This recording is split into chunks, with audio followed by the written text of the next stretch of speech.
We went to Philly, Massachusetts, Rhode Island, Connecticut, like so many different Bro, states, literally in like 3 days. traveling And we was just, and there was on the road there again. was nothing that could stop. It was like 12 hours or something like that. That wasn't a risk though. That just was. Um, That just right, was. but That was again, lit. that was to you. That's lit. For me, that was a risk because at the time, I had saved. I was substitute teaching at the time, and I had saved up enough to. Yeah, I called it my emergency fund, but I had always wanted to. I'm not. Y'all are you're never gonna know why because it was a dumb reason, but It's we always did it. is. The We didn't spend that much money though. really. I Did mean, we? well, until No, we no, until we no. Yeah, until we reached the yeah, certain yeah, destination. yeah. Certain We things spent happen. we spent some bread. Shout out to Rhode Island, by the way. Their rats are huge, but Just- yeah, what in the world? Remy? that just the experience was dope. And but the reason why it was a risk for me is because my sister played for the Junior Olympics in Australia and won gold. My brother got to sing for the Queen in The Queen of of England. England? Yes. Whoa. Yeah.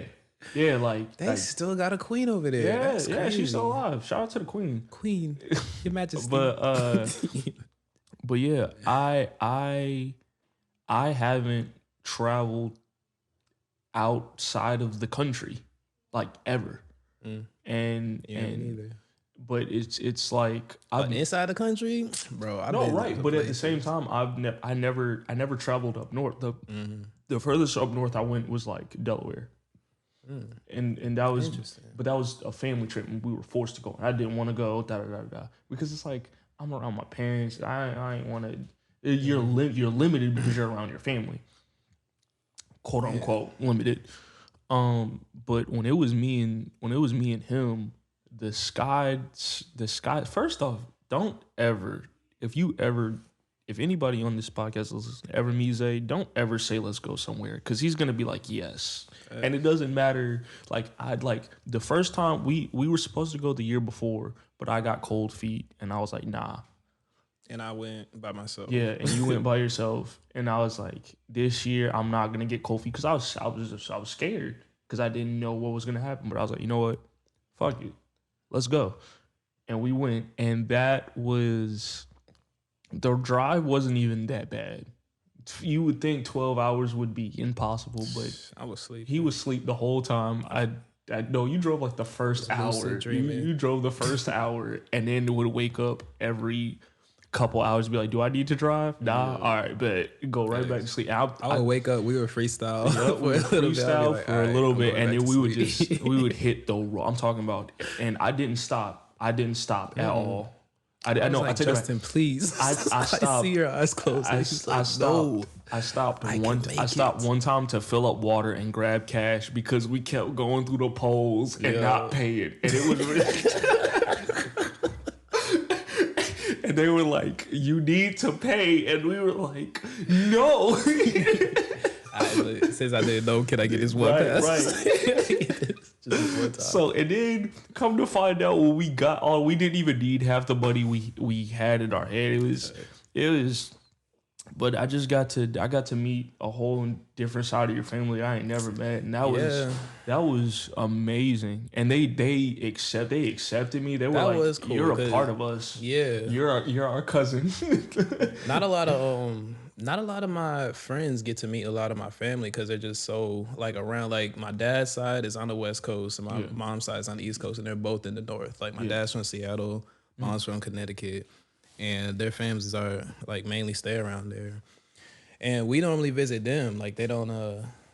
I mean, this is how it works out that we go to them. So not a lot of people get to meet them. So it was actually that was one of the most amazing trips I've taken. Yeah. Well, I've taken some crazy trips though. Like when I left college, things got really crazy because like there definitely was the pressure and everything from my parents and like all these other pressures and just figuring life out. Like everybody everybody knows what I'm talking about. But just the fact that I had a car, and then once I actually like moved out, and I had an apartment, and I was just like, there's no reason for me to be anywhere. Like nothing is tying me to anywhere. Like that is a good feeling. Yeah, I will say also for me, and this is a dumb risk, but graduation.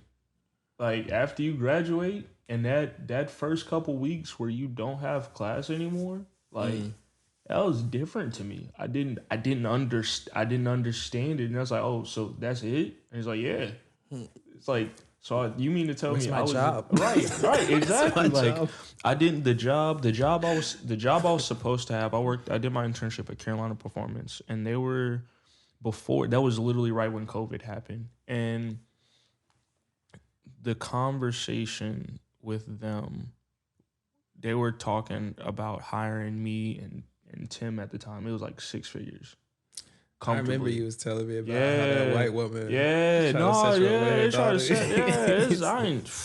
But you look strong and healthy. yeah, I was that whole, but that and I genuinely liked that job, and they wanted us to be there. But then COVID happened, and then big mom and like big corporate companies started tapping their pockets. Oh, it was like, nah, we can't afford to make that decision. You know what was actually a big risk, and what actually felt like a risk at the time? Like it was a pretty hard decision when I finally left my job. Like when I finally like left.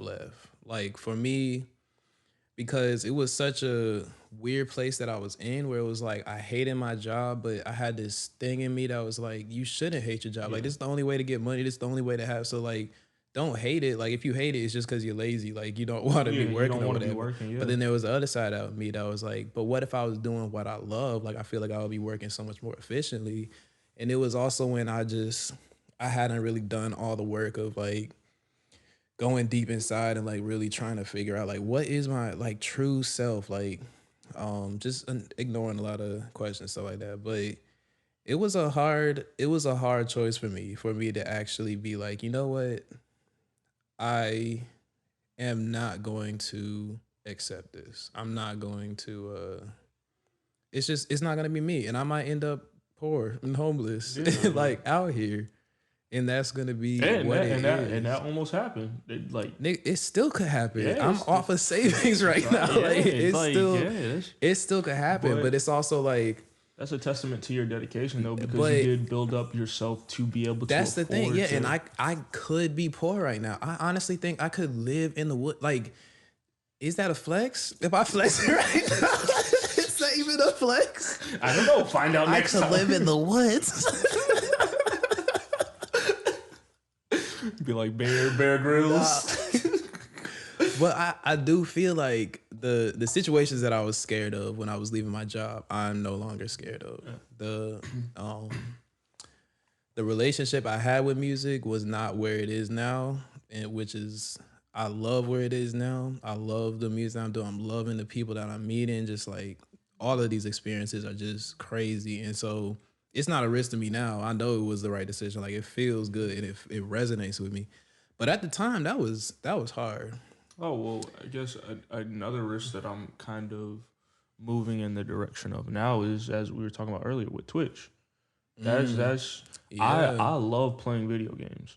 I do. I love playing video games. Not even from the sense, and just that possibility, like getting paid for playing. Just I get, and because this is something your parents used to tell you, get out the game, get out the game. Yeah. I'm training. I'm practicing.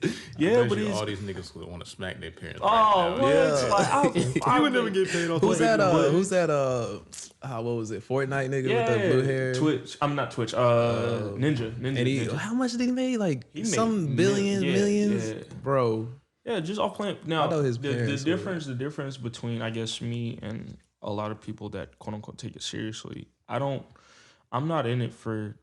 I say I'm not in it for the money, but if I do get paid, that would be nice. But I just enjoy playing video games. I like playing video games with my friends, and quote unquote content creation similar to this. I like talking to my friends. So putting a mic in front of us isn't hard because it's just still just conversation amongst friends. It's easy for me and it's enjoyable for me to do. Do I expect big monetary value or big fame after it? No, but I'm not going to say no to doing it. So, I feel like the risk will come when it starts to be like you could be doing something else. Yeah, like you could be, putting in more hours at your job or whatever. Right, but I choose to play the games, and I'm not quite there yet. But the first step is actually find out. Yeah, I was about to say the first step is just pressing that record button and seeing what happens with the games. And as I said before, I don't expect nor I want the instant gratification. I don't want the instant fame.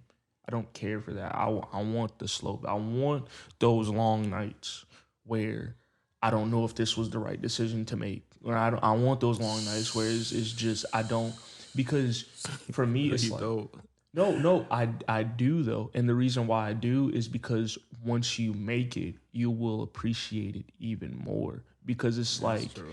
I even when everybody else told me no, even when I told myself no,